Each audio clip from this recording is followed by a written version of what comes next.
listening to the On-Call Empath Show. I'm Dr. Onalee. I am a speaker, coach, healer, and doctor of chiropractic.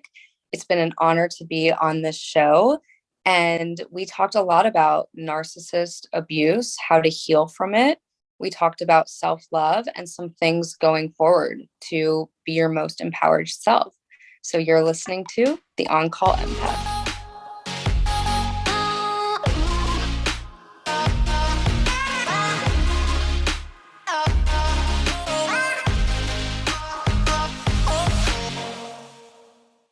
Guys, we are back for another episode of the On-Call Empath, and today we are going to dive into a very juicy subject of narcissism, and we're going to be talking about how to heal from it, boundaries, how to love yourself. This is definitely for anyone that has been through any type of narcissist abuse. I'm very excited for my next guest, Dr. Onalee. How are you? I'm so excited for you to be here today. I am doing amazing. I am so excited to be here as well and to be able to share with your audience on all of the topics and things that you just shared about, because I'm really passionate about sharing on those and helping other people through them. Yes. And one of the biggest things that I see across, even with my coaching, is there's always someone who is having problems setting boundaries, narcissist abuse, dealing with manipulators. This is firsthand. This is why you're so good at what you do. I wanted to bring you onto this elite series so you can kind of shed light, because you yourself have been through narcissist abuse. I have. And I have worked with a lot of clients and a lot of people who also have gone through a lot of narcissistic abuse, and some who didn't even realize that or didn't even know what to categorize that or call that. So it is one of my missions to get the awareness out there to more people so that they can learn how to navigate it or how to get out of it or how to heal from it. Exactly. And I know there's a lot of things on YouTube and social media about narcissism. It's like seems to be a buzzword, but I feel like unless you've been through it and you first-handedly know what it's like to be in that prison for a long period of time, that's what kind of sets like the tone for someone to help someone. I mean, you've been through it. So I want to just dive right in here and kind of get your take on, when did you realize the first time that you were in a narcissist relationship? So I realized after the fact. When I was in it, I didn't know what to categorize it or what to call it, but I did know something was so off. Physically, I was feeling off. I was feeling drained. I had absolutely no energy. I couldn't even get up to go to the gym. Mm-hmm. And I started gaining all this weight too, and feeling crazy. That's one of like the foundational things when you're in a relationship like that is you can feel like you're going crazy, because one minute you're saying something and you're saying what that person did or said to you, and the next minute they're telling you like you just made that up or that didn't happen. A lot of that gaslighting kind of happens. And then what was happening was I was doubting myself. I was doubting my intuition. I was doubting my feelings because of what this other person was saying or how they were making me feel.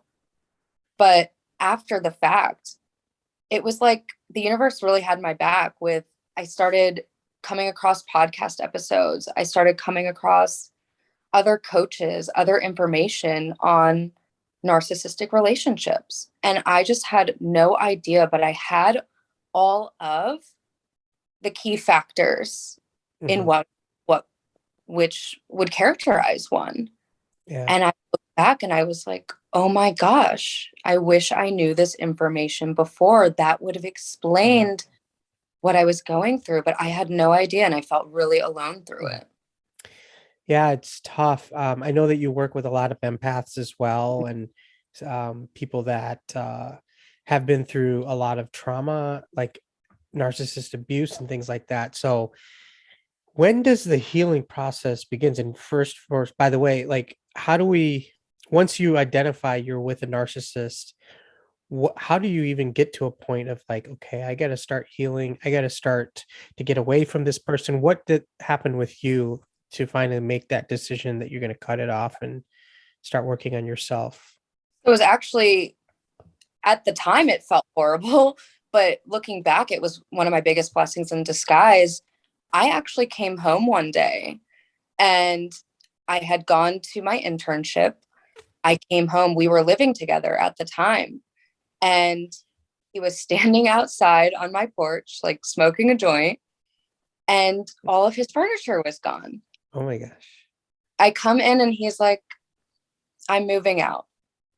I was like, okay, when? And he was like, I already. And I was like, okay. And honestly, it was that short of like a conversation. And I felt like I was in shock. And I was really upset. I cried to my friend that night. I went over to her house. And then after a few days, I was like, oh my God, that actually was what I was wanting. Like, I felt so off in this relationship. I made comments about breaking up like previously, and I didn't have the courage to do it. I didn't trust myself to do it. I had convinced myself he was the one. We're going to be together. We're going to travel. And if the universe, God, like, didn't have him do that, like, I would have stayed stuck. So it almost felt like I didn't have a choice.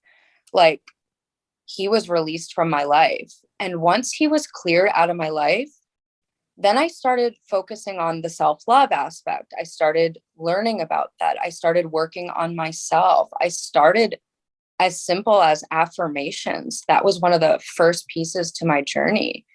But what I had realized was in that relationship, it was so outward focused, always worrying about him, what he's doing next. How can I help him? How can I do this? And there was no love for myself. There was no care for myself. So right when you're healing from a narcissistic relationship, or if you're starting to notice you're in one right now, it's turning that energy inward.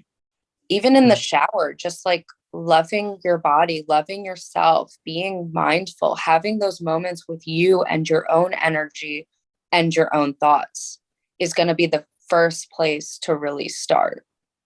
Yeah. And I guess like one of the things that I hear from, just not just my listeners that write in, but like people that I coach, one thing that they do say is like sometimes even way after they leave the narcissist, they'll have these moments of like, I don't know, like maybe intense, like they miss them, but it's not so much them, it's the fact that they're so used to being abused, kind of like a trauma bond for some people. But in your opinion, do you still think about this narcissist, or would you say that you're completely over it? It doesn't cross your mind? I mean, because you're at a level where you're helping so many people with 6-figure online businesses and everything that you do. Does it ever cross your mind in one day when you're just walking down the street, or is it something that's erased? Well, I will be totally honest. Like, after he moved out, it might have been like 2 or 3 months later, we started talking again a little bit. And I, at that point, had already moved states, and he actually came to visit me. Oh no. Yeah. And it was, again, the beginning of like feeling so in love, or like maybe this could work. Right. To then like a horrible blow up disaster like experience that weekend too. And to me, that was my final straw with it. I didn't tell anybody about it too. Like, my roommates were out of town that weekend. Like, I felt so much shame because everyone had known like what he had done to me. And yet here I am, like, letting him back into my life and like fantasizing the thought of a relationship again, because until you're in it, you don't know what it feels like. There's also like a chemical almost addiction to it. I would It's like a heroin withdrawal. Yeah. And that's what because it's like, logically, it makes no sense. Like, it seems crazy. Like, he left you, like moved out. Why would you then have him come fly out and visit? But to everyone listening who's been in these cycles, like, like, there are those moments where you might feel really empowered. Like, I'm done with this relationship. I can't believe it. To like a week down the road, a month down the road, a year even down the road, where it's like, oh, I do miss laughing with him. Or you start to think of the good moment. And then what would creep in was like, maybe I was too harsh. Yes. And that's where then, especially with him coming to visit me, it was like, maybe this time it will be different. Maybe I'm more older, I'm more confident. When in reality, no. But I would say the main cause of that and why it's like we still miss them after we've gone through the abuse and the cycles is that addiction. It's addicted to the highs. It's addicted to the chemical reaction that your body started to then feel safe in it. Even though it's toxic, it felt safe. There was familiarity with it. And that's what it's like your body, your ego is. And that takes time, like to working with professionals and all of the very steps and tools that you need to do. But that is a common thing that I've gone through myself. Right. And all you guys that are listening out there, a lot of you guys are my clients, a lot of empaths, a lot of highly sensitive people. When you keep seeing this person, even physically, that will trigger something in your mind where you're going to feel that like drug withdrawal, like maybe I was the problem, maybe, and then you start asking and second guessing yourself. But that is all part of this whole game that they play. Narcissists, I mean, they know what they're doing, and their hopes to coming visiting you, hoping you're going to change your mind, take him back, and then you're just going to be right back in the same spot. But this time you knew that you had to cut him off. So I wanted to ask you, what made you put your foot down? Because I think a lot of people that are listening right now in this episode, they're having the biggest problems just letting go and going non-contact, cutting them out. How did you do it? And can you give some tips to anyone that's listening? Yeah, I would say happened. I felt like there was like the poking and the prodding until like I reacted. It was like a moment of that where like then I like just blew up. I also had found out there were times where he was lying to me from when we were in a relationship, and he would laugh at me and he'd be like, "You're so crazy. Like, how can you even think that way?" What I've then found out on this trip, all of those things that he like mocked me for feeling crazy about were true. And it just set me off. And that's where I was just like, I am done. I kicked him out of my place. I had him leave. And I will say, even after that, the next day felt really painful and felt really lonely. I remember sitting on the beach and my heart just like hurt so bad. And I was like, and it was still even a moment of like, I want to see him. Like, I want to make this right. And I told myself in that moment, I was like, no, I am going to sit through the pain and sit loneliness, because I've learned my lesson. I've learned the pattern, and it's not going to be different. And it's not me either. Yeah. And so the thing I would say is like,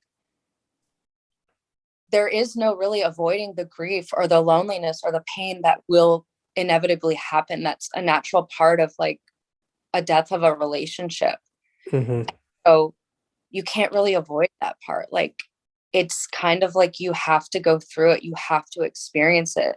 But on the other side of it, then you asked, like, if I'm walking down the street, do I think of him? And it's like, not really. Like, it's just done. He had said a lot of things that I had wanted to finally hear. But I did so much healing work with myself, and I sat with so much of the pain and the loneliness that I'm not available to go back into that situation. As tricky as it could have been, it could have been to fall for what I was saying. Yeah, you know what I find interesting is, I mean, just talking to so many people, that first couple weeks afterwards, it's like death. It's like darkness. You're confused. You don't know what you're doing. You start having, some people have panic attacks. Some people go into deep depression. They don't leave their bedroom. And I've talked to so many people that went through that phase. But are you saying like that's needed to go into more of hitting rock bottom and then finding self-love and then moving on? Is that something that someone needs to go through to get to healing? I would say majority of people, yes, actually. Yeah, it's like not pretending like it's just going to be okay, or it's going to feel fine, or it's going to feel you're smooth, or like you can breathe. Like, I would say the majority of people I've worked with, myself included, there was that period, there was that phase where it was so hard, it was so painful, there was so much grief, there was a space in my heart where it's like you feel like you can't keep going the next day. Like, what are you going to do? They'll say with everything in life and cycles, like, there's a phase of death and there's a phase of rebirth, and there's not really avoiding that. It's allowing another thing that's big is like allowing yourself to feel those feelings, or to feel all of the emotions that come up that you didn't fully process to when you were in that relationship. Giving yourself that space, allowing yourself to also be single and be lonely, and not jumping to the next thing, which is what I see a lot of people do, because the pain is your greatest gift actually can be really experiencing that grief and that pain, and allowing yourself to be in it, like not judging it or thinking you're in it too long. Right. And that's what I tell a lot of people is you're going to go through hell, and it's not going to be easy. But then on the other side, I mean, just looking at you and the successful stuff that you've done, I mean, your Instagram and everything that you've done up to this, I wanted to bring you on so everyone that's listening, I don't know if you're watching on YouTube or a podcast, but you can tell, like, you've totally changed your life. You're successful and you're living the life that you dreamed of. But during that time of being abused, do you think you could have gone that far in your life right now, being with that narcissist? Probably not. Never. And it's so interesting because it's like the life we had talked about having was like such a fantasy, or like the life that like I actually kind of am living now, but it wouldn't have been possible with him, with somebody who was constantly draining my energy, or who I was doubting myself around, or those little jabs. Like, if you're listening, like there's those little that are like sugar coated and sprinkled then with like some superficial love bombing. Exactly. And that's what I was in, such a cycle of that. Like, there's no way I could have gotten to where I'm at. It's no possible way. Like, absolutely not. So I hope you guys getting something out of this. I mean, if you're stuck in a narcissist relationship, there is hope. But when you shut down the manipulation, the gaslighting, the daily abuse, you're going to have a change chemically in your body, because you're shutting that all off like a faucet. And you're going to go into, the only way you can go into is coping. And some people, unfortunately, they go through addiction. They'll do binge. They'll do stuff that's not good for them. But what I typically tell people is, like, you can journal, you can do exercise, you can eat healthy, you can do all these things to kind of counter all of that. So you're not going to be hit as hard. What are some of the things that you recommend that worked for you right after you left? What are some things that kind of helped you kind of cope during this period when you left? Yeah, I'm really getting flashbacks of like that moment on the beach. And then I lived by the beach too. So what I was doing every day is I was going to the beach. You don't have to go to the beach to do this, but I remember just sitting there and doing release writing. A form of journaling where I would just let the pen flow, and I would write out everything. Like, if I'm having a crazy thought, if I'm missing this person, if I'm upset, like things that didn't need to make sense. What that really was doing was that was getting all of the chaos, the clutter, the anxiety, the fears, the loneliness out of my head and just onto paper. Yeah. And then I would just rip it up as a symbol of just, I am letting it go. And I did that honestly a lot, like almost every day for probably like maybe 2 months. And that's what I needed to like, it's anything too that's just going to get you out of your head and emotions and just releasing it. So some other great outlets are breath work. That would be a huge one that I would recommend. But if you're in the beginning, early phases of it, like you're just getting out of it, it just happened, you're feeling so lost, the greatest thing you can do is to cry or scream, like Mhm. go in your car and scream, like roll your windows down, go for a drive, like Mhm. do what you have to do without judgment and get it all out of your body and allow it to take the amount of time that it needs to take, and not think like, oh Mhm. my God, 2 weeks, it's been a month. Like it will take the time it needs to take, but your Yeah. best friend feeling all of your emotions and the full spectrum of them. Right. So there's really no time period. I mean, you guys don't want to force it, but at the same time, you have to move forward. And one of the ways is like, Dr. Onalee saying is journaling, breath work, even yoga, I heard. I mean, there's so many things. So if writing's not your thing, there's so many other things you can do to start living your authentic self. So this brings me to the next subject, and I just kind of want to switch gears here. Once you left and you started feeling better and you started healing, how does how do you like love yourself after that? Like self-love is so critical and you're like an expert in Yeah. that. So I want everyone to pay attention to this part because I feel like this is what people need before they get into any relationship. In that matter of fact, you have to love yourself, but what does that mean? How do you love yourself? Yeah. So the basic way to really start with loving yourself is, I would explain it as talking to yourself the way that you would talk to a best friend or to a child, how you would encourage them, you would celebrate them, you would be patient to them, you would be kind to them, compassionate to them. So often we are like that to other people, but when it then comes to ourselves, we are super critical and judgmental and hard on ourselves and put all of this pressure, feeling like we didn't do enough at the end of the day. And so many people are stuck in that. So I say the first thing is to look at yourself like you are your own best friend, and to just be mindful throughout the day of the way that you speak to yourself. Mm-hmm. That's first starting. Yeah. Changing, I am big on changing the narrative. I mean, we've been saying all of this in our heads for so long, as you give excuses after excuses, like it's, oh, but he does this for me or she does this for me, and you give slack to this person that's abusing you for years and some decades. Some of you guys might be married to one for all I know, or you left a boyfriend or a girlfriend, and even it affects you today with your work, with your kids.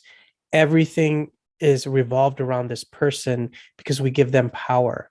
And so that's why, like you said, asking the right questions, changing that narrative in your mind, and even like writing down, like, why do you think these things are true about you, even if you have low self-esteem? Because that's very big with a lot of the clients that I see, is like they don't feel like they're good enough, and the only way they feel complete is when they're with somebody who, unfortunately abuses them. So if you guys are listening, there is hope. And so, Dr. Annalie, wrapping up here, I want to just give you the last word, to all the people that are listening right now at this moment. If you could give one piece of advice that someone could use right after this podcast, just to kind of prep them to leave the narcissist, or maybe they left them, but it's still affecting them and they want to contact them. And that's what I get a lot. Like, they tell me, like, you know what, I left him, I feel good about it, but I still think about him or her, my ex-wife or my ex-husband or my ex-boyfriend, whoever it is, it still affects their life in some sort of way. What can you kind of reassure people, and the stuff that you do with your work? Can you just kind of, because I know you can resonate with that. What is a couple things that people could do just to kind of get into that path where they can kind of follow in your footsteps? Yep. So a few things are coming through. The first thing is self-trust. After being in a narcissistic relationship, a lot of that self-trust has just been thrown out the window. And so building up and cultivating that within you. So it's even as simple as, if you say you're going to the gym, like following through on your word. If Mhm. you are going, yes, to complete something or not do something, it's like trusting yourself and doing it and starting with little things. The second aspect of this is, and with everything we've talked about, is even how we mentioned like journaling or breath work or release writing as the things to do. Your intuition is really guiding you, and it's safe to trust that. So that ties into the self-trust piece. So almost all of the time, we actually do know what to do. We do know what our next steps are. It's just sometimes we're not trusting it, or we're not having the courage to do it. So this is your reminder. This is to empower you that your answers are within. You do know what to do. And now you can trust yourself to do it, or get the mentorship or the guidance to help you with doing that if you need that. But it's not that you're not powerless, and you're not aware of what to do next. So that's just the thing I really want to share with you, to really lock that in, that the answers are within you. And then the third thing, before like you want to reach out to an ex or to an old habit or pattern, or go back to a relationship, or do what I did with the guy coming to visit me after that experience, it's asking yourself too, like, how is this going to make you feel after? Often it's like that instant well, it's going to be fun, or like this time it's going to be different. And like, we can tell ourselves all of these kind of excuses or talk ourselves into them. But now that you've listened to this and you're becoming more self-aware, being present and conscious before every decision that you make, and asking yourself, how is this going to make you feel after? You're not going to be perfect at this. This is going to be a lifelong journey of being conscious, but you're going to start to notice the decisions that you make, and the trajectory of your life is going to be so different when you can slow down and think of the consequences after, and asking yourself too, does this get more of what I want? Like, is this actually in alignment with my highest self or my next best steps? So to tie that in, to recap that, it's self-trust, number one. Number two is trust your intuition. The guidance is within you. You have answers now. And then number three is being conscious and asking yourself how it would make you feel after, and thinking about those consequences. And then just being so graceful and compassionate with yourself when you feel like you've messed up. You never really mess up, but you can learn lessons, and you can move forward. Just being just so kind and compassionate to yourself, like you're a little child. Wonderfully said. And all you guys that are hurting, or maybe you haven't run into a full-fledged narcissist, and even in the future, if you do, you know what to look for. But at the same time, you have to put yourself first. You have to learn to love yourself, and then it's you can protect yourself moving forward. And Dr. Onalee, you've been amazing. It's been an honor for you to be on the podcast. Keep doing the amazing work that you're doing. And you guys check her out. Her Instagram is really cool as well. Can you tell us where we can find you? And if you want to just give any shout out too? Absolutely. Yeah. So thank you for having me here, and being able to share with so many people I can just so resonate with. And my intention is that everyone is getting lots of value with this, but most importantly, that as you're listening, like you're feeling empowered with your choices, with your decisions, and knowing that you're okay. So this has been fun. Yeah. The best way to find me, pretty much all my social media is Dr. Onalee, doctor spelled out, and then Onalee. I also have a podcast where I share a lot of content, bring guests on as well. It's called the Coming Home Podcast. And if currently right now, the best way to work with me is one-on-one. I am working on some self-love programs and some actual business programs too that will be coming in the near future. So excited for that to come. But awesome. Yeah, send me a message on Instagram. I love to connect with you. Don't be shy.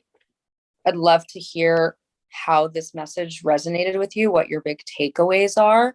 I just want to have a conversation and just see how I can support you in whatever way that might look. So don't hesitate to reach out. There you have it, guys. Check her out.